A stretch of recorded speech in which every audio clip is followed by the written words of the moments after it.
Good morning. Good morning, my Digipath Digest trailblazers. I'm trying to go live on Instagram as well. Why is it giving me a hard time? We are live on Instagram. Okay, welcome. Welcome to the Digipath Digest, and let me know if you hear me, because I had trouble before.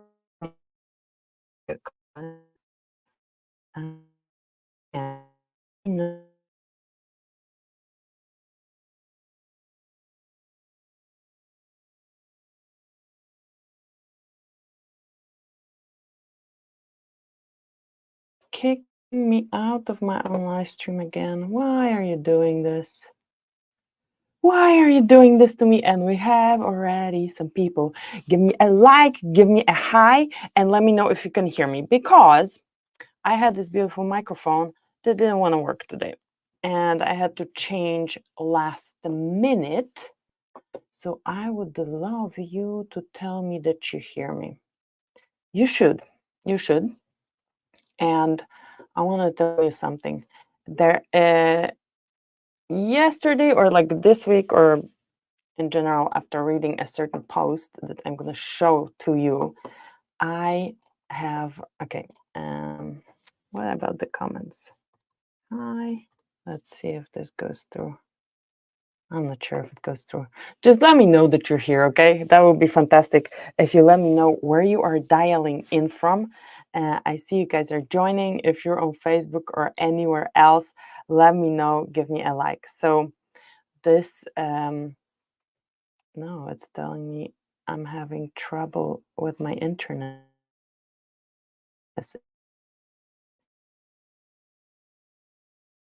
Wait.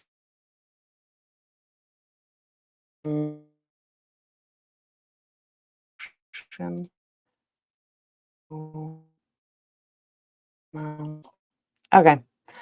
Well, it is recording locally. In case I drop off, I will just upload this. So remember how I always say, oh, people are always asking this at the conferences, will I lose my job when AI will take over? So I felt kind of strange when I saw this actually in action. So let me share my screen with you. Let me share the screen. I want to share first this post by Candice Chu. You should be able to see it right now. Yes. Maybe I do this. No. Here, playing with my screens again. Okay, my comments are going through, and okay, we have Mariana. Perfect. Fantastic. Thank you so much. Marino. Anyway, you drop me comments that you're here, that you're hearing me, and wherever you are, give me a like. I know it's cutting off a little bit, but let's just ignore this glitch, and let me tell you about some important things. So Dr. Candice Chu, she's a fellow veterinary pathologist. And if there was anyone that I would think of as the rising star, that's her. She's the rising star of implementing AI in veterinary medicine. I had her on the podcast. This podcast is not yet published, but it's going to be published on October 8th. And she basically trained her own chat GPT. She teaches on AI, on different AI tools. And there was this post that she posted on LinkedIn telling people that you can now make podcast out of anything, and you just go to I'm going to share a different screen. You just go to Google Notebook. What is Google Notebook, Alex? I'm going to show you what Google Notebook is. It's called Notebook LM. A language model, I assume. And you can upload whatever you want, like PDF and other documents, and it's going to create a podcast for you. And I uploaded today's PDF.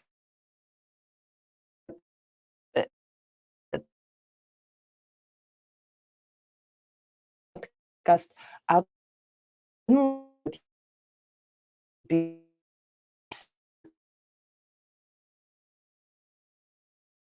including this in the audio podcast version. Uh, Maybe like in addition to what we will be discussing in the Digipath Digest, or um, or replacing. So I basically like gained two podcast hosts. So I wanted to let you know that this was the first moment where I felt, oh, this like podcasting, like, do you need real people still? I hope so. And if you are here live, let me know in the chat. Um, and we are gonna dive into our Digipath Digest. I think the internet's glitches are over. I'm gonna present another screen of mine, which is our window of our paper, as we always do. Let me know if you hear me well, okay? We're gonna start with, okay, I see more people joining. Welcome, welcome, welcome. Let me know where you're dialing in from. And we're gonna start with hybrid convolutional neural network optimized with an artificial algae algorithm for glaucoma screening using fundus images. So this is journal of, let's see, can we write? Why can't we write? We should be able to write. No, it's not letting us write. That's not helpful, my friends. How can I do it? We can do it. Maybe this. My pen is not connecting. Okay, that's okay. What we're gonna do, we're just gonna use the mouse. Yeah, I can use the mouse. So this hybrid convolutional neural network for glaucoma screening using fundus images. And this is from Journal of International Medical Research. Let's see if I can do it with the mouse. I should be able to. No, it's not letting me do it. That's okay. The impact factor is 4.046, and this is written by Mu from India. And pathology, just the science of disease. So this definitely fits. And so the objectives was to create a decision support system for retinal fundus image-based glaucoma screening. And they combined computer vision algorithms with a convolutional network for fundus image and for fundus images, and applied faster region-based convolutional neural network and artificial algae algorithm with support vector machine classifiers. And they detected optic boundary, optic cup, and optic disc. There was a segmentation conducted, and they used 3 fundus image databases. There are different databases for fundus images that they trained it on. And the conclusion was that one of those networks, the AAASVM, which is the artificial algae algorithm with support vector machines, was the best for glaucoma screening model. And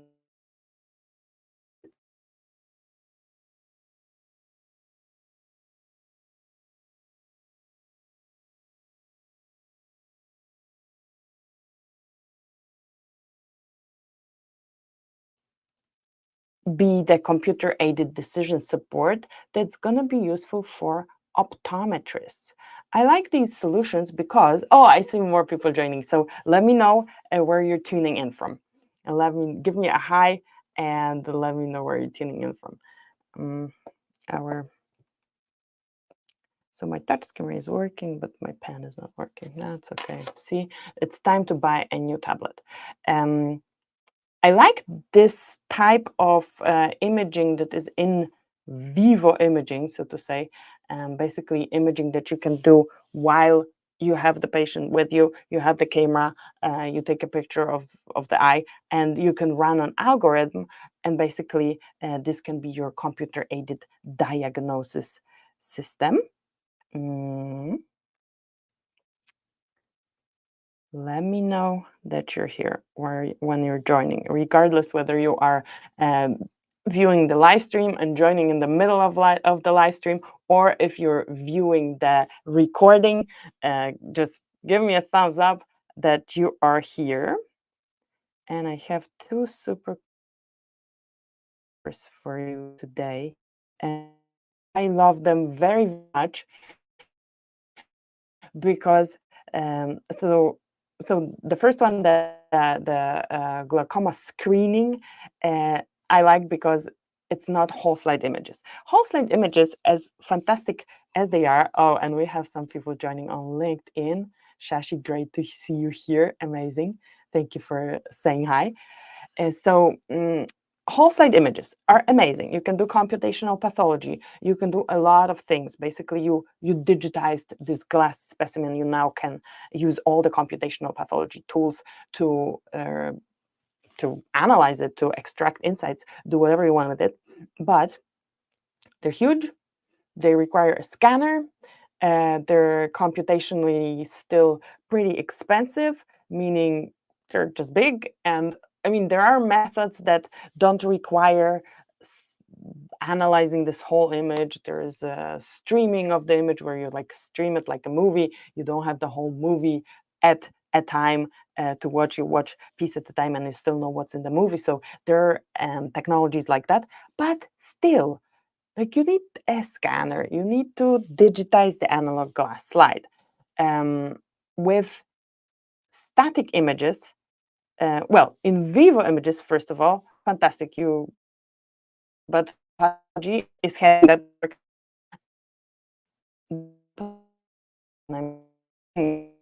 pretty. And oh, perfect. I have more people joining. Ben, fantastic to see you from the USA. So you guys hear me, right? Fantastic. I'm glad because technology is not always my friend, even though I love technology and digital pathology. But going back to my train of thought, in vivo images, fantastic. Like you can immediately use computational pathology, computer vision. Second, the best thing for applicability, for being able to actually reach the underserved area, are static images. And this is what this paper is about, called Model for Detecting Metastatic Deposits in Lymph Nodes of Colorectal Carcinoma on Digital Non-Whole Slide Images. And I see people joining on YouTube as well. Amazing to have you here. Ibrahim, fantastic that you're here. Let me know that you're here whenever you're joining. This is always our like little custom. When you join, you say hi, you tell me where you're from or where you're dialing in from. And it is 6 in Pennsylvania. I forgot to tell you.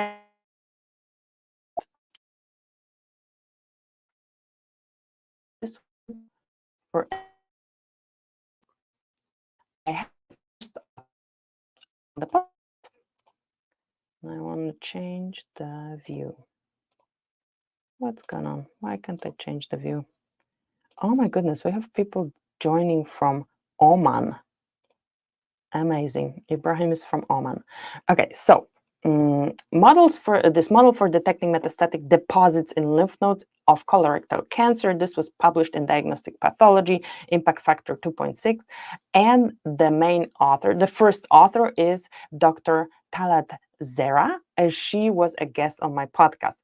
So whenever this live stream ends, I'm going to link to the podcast with her so that you can learn more about her mission and how she is approaching digital pathology, because she is working in Karachi, Pakistan, which is definitely country that would be considered underserved area, underserved country.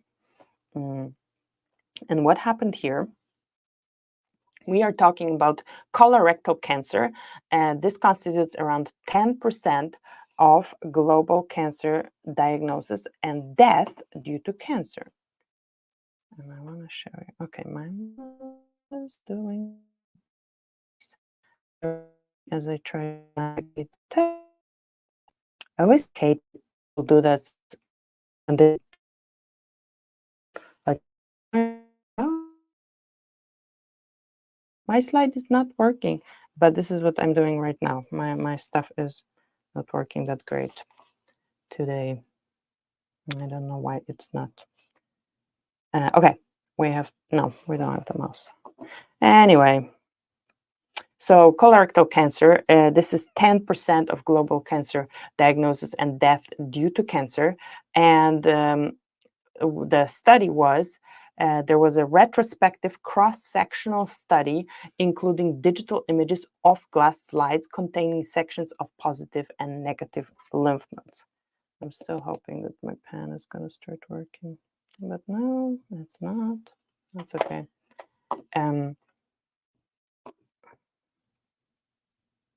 I can move it. I can move the screen.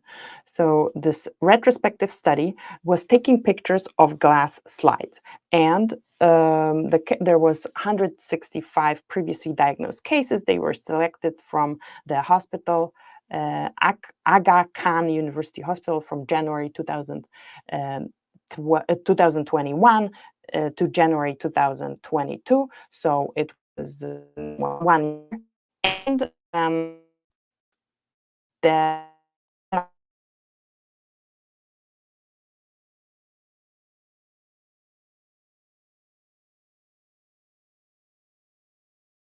X, it wasn't, even 20x.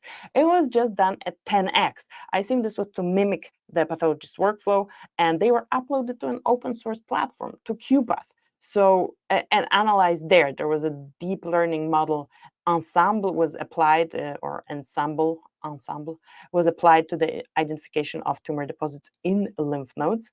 And so we have static images, we have open source software, and we have low magnification. So we don't have huge images. So the computational requirement decreases significantly. And what were the results? So the negative lymph nodes detected by AI was 78. We had 165 cases. And out of these 78 cases, out of these 69 were true negatives.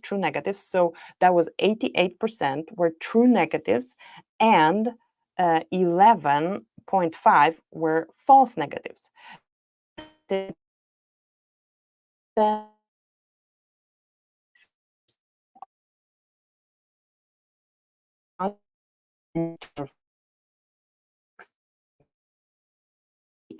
3, and the conclusion is, though it was a small study, its results were really appreciating, and we encourage more such studies with big sample data in the future. I definitely encourage more of those studies because they are so low barrier to entry for digital pathology, and they can help you leverage digital pathology without huge computational resources. The next paper that we have is very dear to my heart because of two things. First, it's about annotations, and second, about annotations, like making it less cumbersome for pathologists. And I'm going to tell you a few things about annotations in a second. And the second thing is it comes from the non-clinical safety and pathobiology group at Gilead Sciences in California. Why am I excited about this? Because I am a toxicologic pathologist. I'm a non-clinical safety pathologist. So the first author is Hatef Mehrabian. And I did the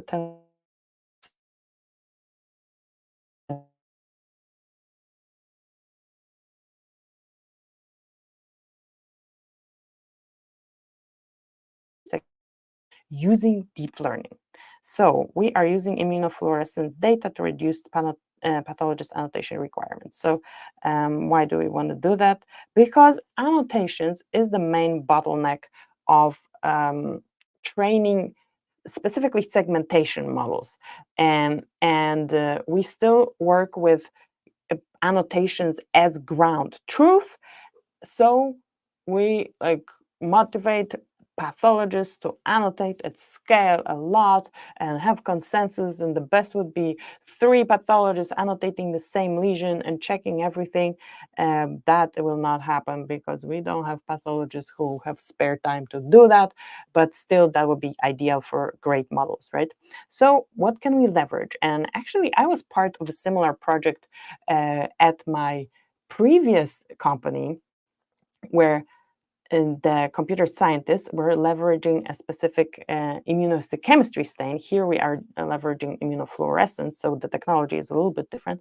But basically, what the group here did, they created a large data set of low cost, low accuracy pan-CK.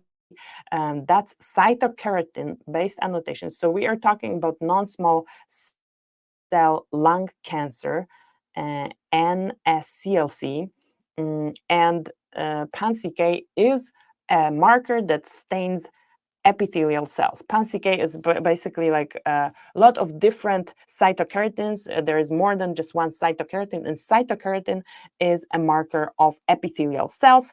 And if you stain those epithelial cells, then basically you delineated the tumor. It is still part of many workflows, even though AI advanced, models advanced on H&E, you can detect different things, but still delineating manually the tumor on images is a bottleneck, is still part of a lot of AI initiatives where pathologists are doing that. It's boring, I have to tell you. So anyway, they stained with pan-CK, and then they pre-trained the model and determined the minimum required size of the expensive but highly accurate pathologist annotation dataset. So here I have to pause for a second. We are using immunofluorescence, and that is not exactly like the cheapest and lowest to do technique to stain something. Whoever immuno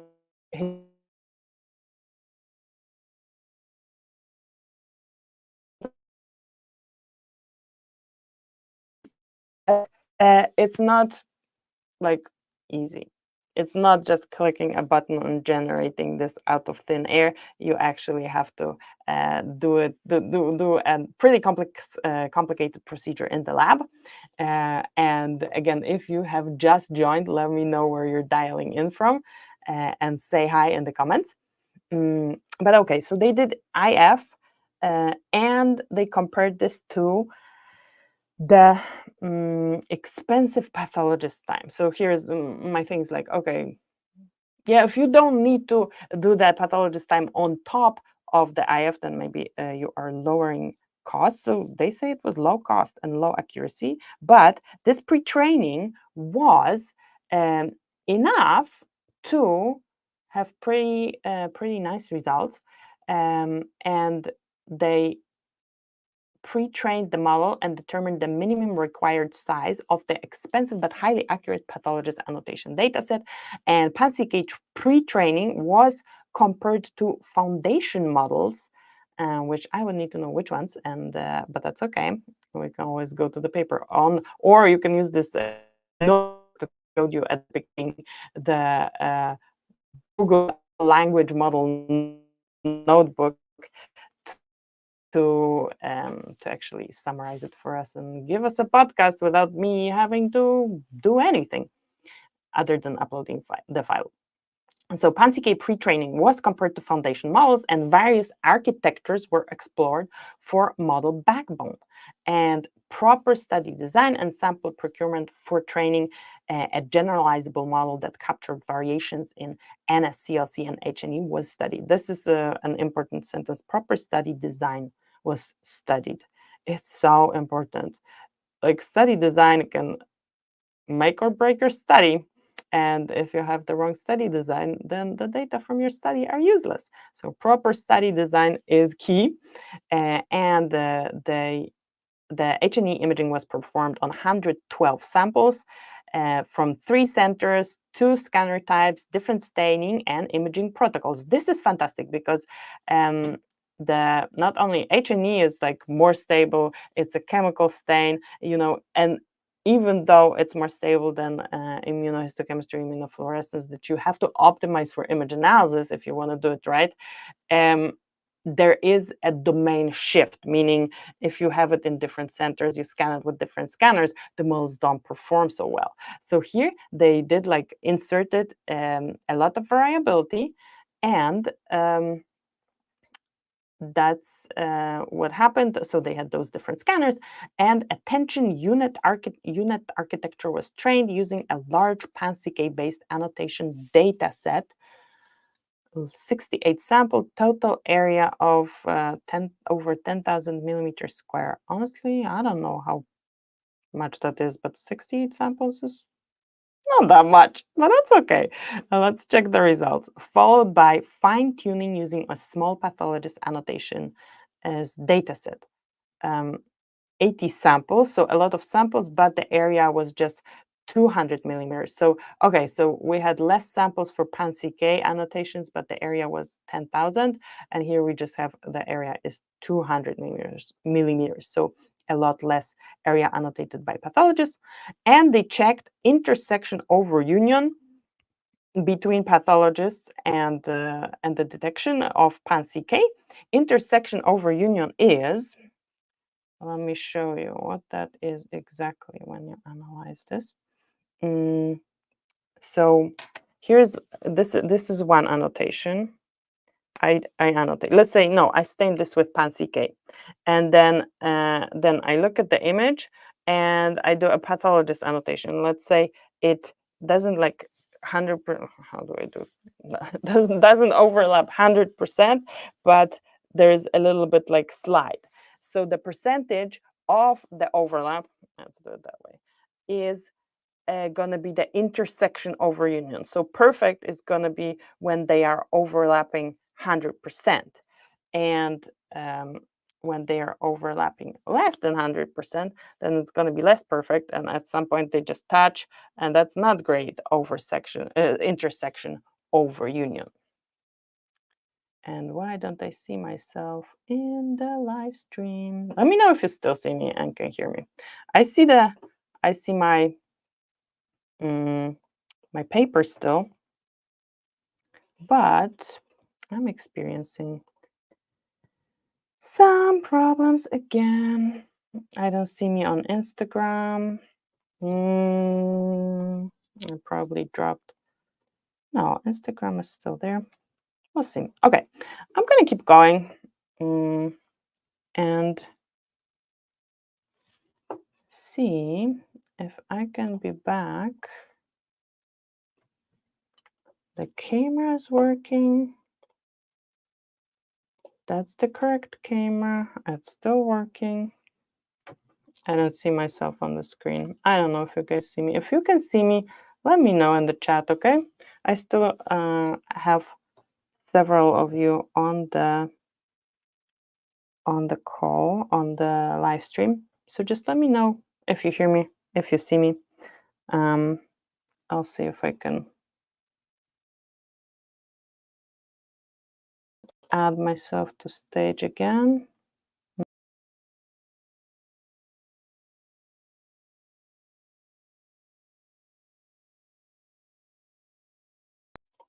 It doesn't really matter because that was the interesting part. Okay, I see the paper. So here we have a first-hand example. What happened if the internet goes down, like digital pathology goes out the window? But I just wanted to thank you so much for joining me. On the audio version, there's gonna be me trying out this notebook. So Let me share this other screen with you again. For those who only joined later. And I see more people joining towards the end of the live stream. Let me know where you're dialing in from and let me know if you see me. I don't see myself in the live stream. I see my paper. Um, mm, Now I don't see anything. And that's okay. There's more and more people joining. Let me know. Let me know. I want to show you a few things still. Um, Let me share the screen with the tab. Mm, with the tab of the post from Candice Chu, Dr. Candice Chu, that I mentioned at the beginning. She posted on LinkedIn a new tool. She's exploring like all the AI tools that are available, and she found this tool called Google, Notebook LM. Here, Notebook LM. So what I did with this notebook was to put the PDF that we were just discussing into this notebook, and it made a podcast out of it. So I will be exploring, and the podcast is like with two hosts, male and female host voice, and it sounds so realistic. They have a conversation. It turns the document, the PDF document that is not written in a conversational style, into a conversation. So I'm going to be exploring this in the audio version, and I'm going to share it with you. If you are already on my mailing list, that's fantastic. You're going to get this. If you are not, you can go to digitalpathologyplace.com, download my book, and that's how you end up on my mailing list. And then I can give you all the cool things that I'm exploring about digital pathology literature, and pathology and AI, and all those cutting edge things. And in the meantime, you have a wonderful day, and I talk to you in the next episode.